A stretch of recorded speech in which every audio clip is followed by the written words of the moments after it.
Alhamdulillah, wassalatu wassalamu ala rasulillah, amma ba'd. Ketahuilah, melakukan ketaatan kepada Allah merupakan kebaikan, anugerah dan kemenangan. Dan meraih keridhaannya merupakan sebaik-baik keuntungan dan kemenangan.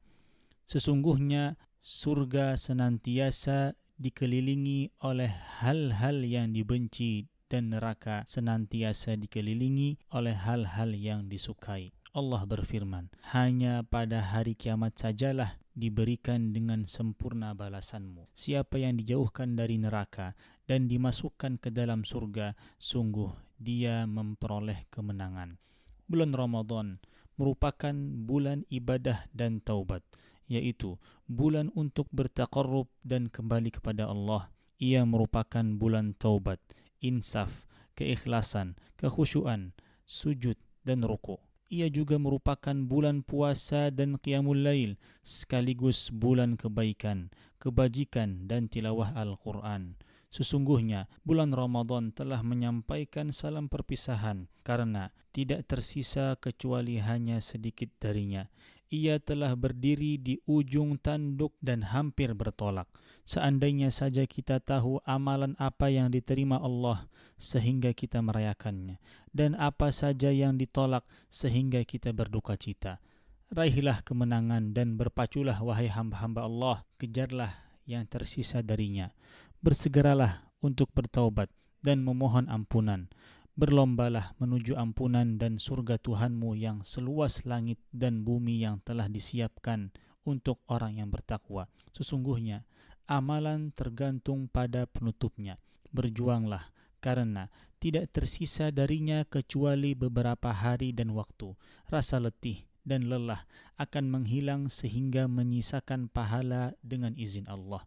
Tidaklah tersisa kecuali hanya beberapa hari saja, hingga ia berganti lembaran baru dan amalan-amalan akan ditutup. Sungguh berbahagia orang yang beruntung, sungguh merana orang yang merugi.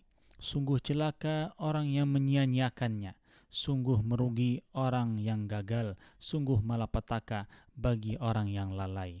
Dahulu Rasulullah sallallahu alaihi wasallam naik ke atas mimbar. Tatkala beliau menaiki anak tangga pertama, beliau berkata, amin. Lalu beliau menaiki anak tangga yang lain, seraya berkata, amin. Lalu beliau menaiki anak tangga yang lain, seraya berkata, amin. Lalu beliau bersabda, Jibril mendatangiku dan berkata, wahai Muhammad, celaka orang yang bertemu Ramadan namun tidak memperoleh ampunan. Lalu aku berkata, amin. Jibril berkata, celaka orang yang mendapati kedua orang tuanya atau salah satunya namun ia masuk ke neraka. Lalu aku berkata, amin. Jibril berkata, celaka orang yang disebutkan namamu lantas ia tidak bersalawat kepadamu. Jibril berkata, katakan amin. Lalu aku berkata, amin. Hadis riwayat Ibnu Hibban. Sesungguhnya kalian tengah berada di hari-hari yang agung dan saat-saat yang mulia. Maka jangan sampai kalian menyia-nyiakannya dengan ucapan yang tidak bermanfaat, kelalaian, rasa malas, senda gurau, dan permainan. Janganlah kalian menyia-nyiakannya dengan menyibukkan diri dengan gawai dan sosial media. Manfaatkanlah waktu-waktu kalian. Gunakanlah untuk salat, berzikir, dan membaca Al-Quran. Gunakanlah pula untuk bertaubat, beristighfar, berdoa, dan bersimpuh di hadapannya. Ketahuilah, sejatinya jalan-jalan menuju kebaikan sangatlah banyak. Akan tetapi, di manakah orang-orang yang ingin menitinya? Sejatinya, pintu-pintu kebaikan tengah terbuka. Akan tetapi, di manakah orang-orang yang ingin memasukinya? Oleh karena itu, wahai hamba Allah, berusahalah untuk mengambil porsi dari setiap ketaatan yang ada. Allah berfirman, wahai orang-orang yang beriman, rukuklah, sujudlah, sembahlah Tuhanmu, dan lakukanlah kebaikan agar kalian beruntung.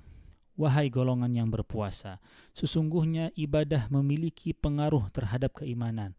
Pengaruhnya terhadap hati dan sanubari akan timbulnya niat yang tulus, jiwa yang bersih, bertakwa, ikhlas, dan diiringi ketundukan kepada Allah yang Maha Tinggi. Adapun pengaruhnya terhadap anggota tubuh dengan mencegahnya dari perbuatan yang dilarang dan kemaksiatan, Begitu pula dengan mendorongnya untuk giat melakukan kebajikan dan ketaatan. Allah Ta'ala berfirman tentang salat. Sesungguhnya salat itu mencegah dari perbuatan keji dan mungkar. Allah juga berfirman tentang puasa. Wahai orang-orang yang beriman, diwajibkan atas kalian berpuasa sebagaimana diwajibkan atas orang-orang sebelum kalian agar kalian bertakwa. Oleh karena itu, hadirkanlah perasaan diawasi Allah dalam setiap amalan yang kalian kerjakan. Sesungguhnya Allah tidak melihat rupa dan fisik kalian, akan tetapi Dia melihat hati dan perbuatan kalian. Betapa banyak orang yang berpuasa, sayangnya mereka tidak mendapatkan dari puasa tersebut melainkan rasa lapar, dahaga dan lelah. Betapa banyak orang yang mendirikan salat malam, sayangnya mereka tidak mendapatkan dari ibadah tersebut melainkan mata yang terjaga dan rasa penat.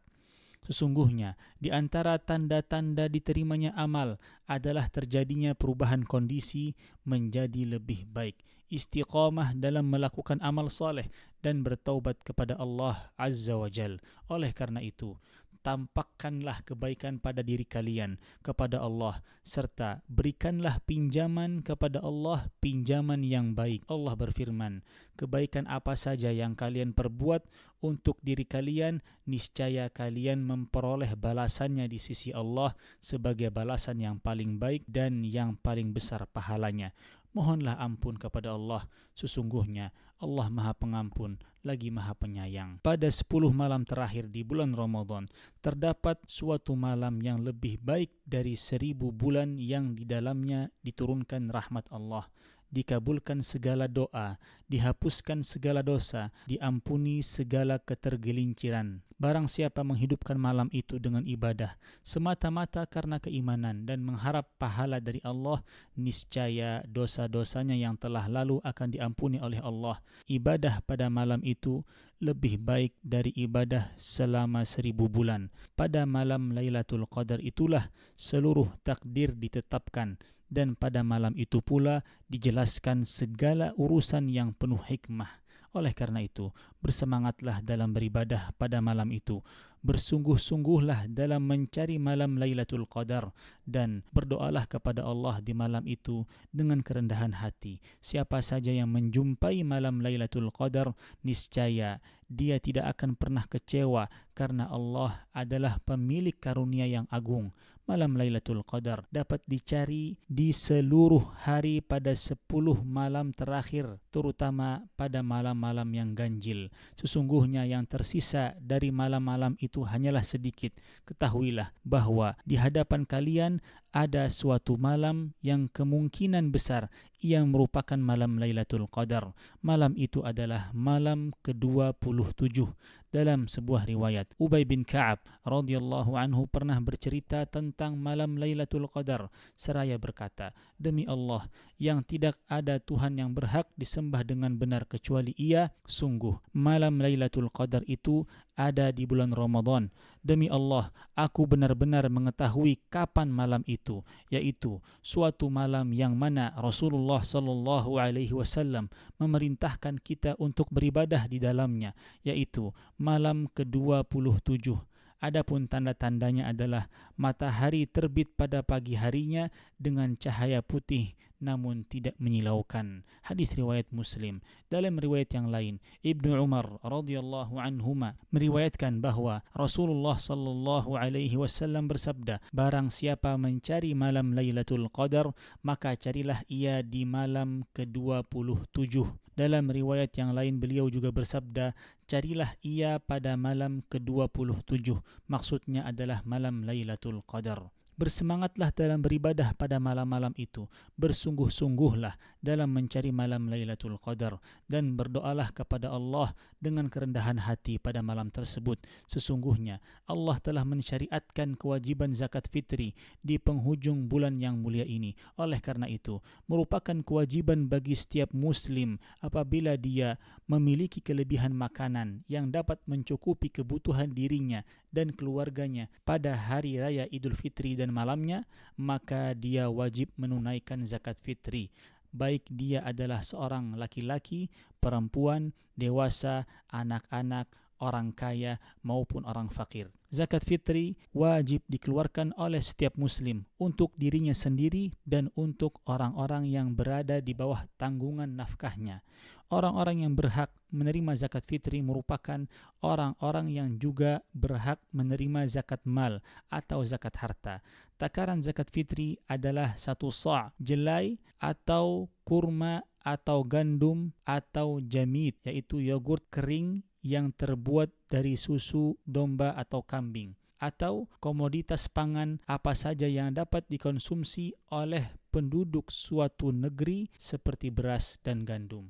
Sa' adalah takaran yang digunakan untuk menakar suatu benda dengan ukuran volumenya, bukan berdasarkan beratnya. Dalam sebuah riwayat, Abdullah bin Umar radhiyallahu anhuma pernah menyatakan bahwa Rasulullah sallallahu alaihi wasallam telah mewajibkan zakat fitri di bulan Ramadan bagi setiap muslim, baik dia adalah orang yang merdeka, hamba sahaya, laki-laki, perempuan, anak kecil, atau orang dewasa, dengan takaran 1 sa' kurma atau 1 sa' gandum. Hadis riwayat Muslim. Allah telah mensyariatkan zakat fitri untuk menyucikan orang-orang yang berpuasa dari hal yang sia-sia dan dosa.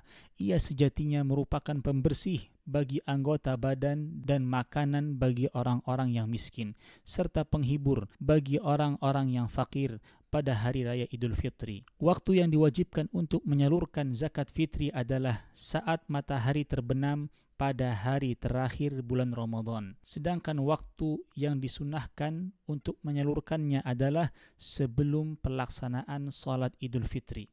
Dibolehkan pula untuk menyegerakan penunaian zakat fitri 1 atau 2 hari sebelum hari raya Idul Fitri. Orang yang menunda penunaian zakat fitri tanpa adanya uzur hingga selesainya pelaksanaan salat Idul Fitri, maka ia berdosa dan ia tetap wajib untuk menunaikannya. Ibnu Abbas radhiyallahu anhuma menuturkan, Rasulullah sallallahu alaihi wasallam mewajibkan zakat fitri untuk menyucikan orang yang berpuasa dari perkara yang sia-sia dan perkataan yang keji, sekaligus sebagai makanan bagi orang-orang miskin.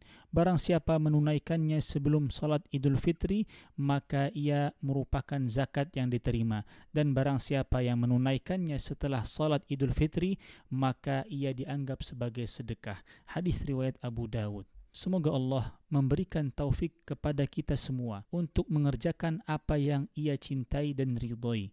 Semoga Allah menerima amal saleh kita semua dan menjadikan kita semua termasuk golongan yang mendengarkan perkataan lalu mengikuti apa yang paling baik di antaranya. Mereka itulah sejatinya orang-orang yang Allah berikan hidayah, dan merekalah orang-orang yang berakal.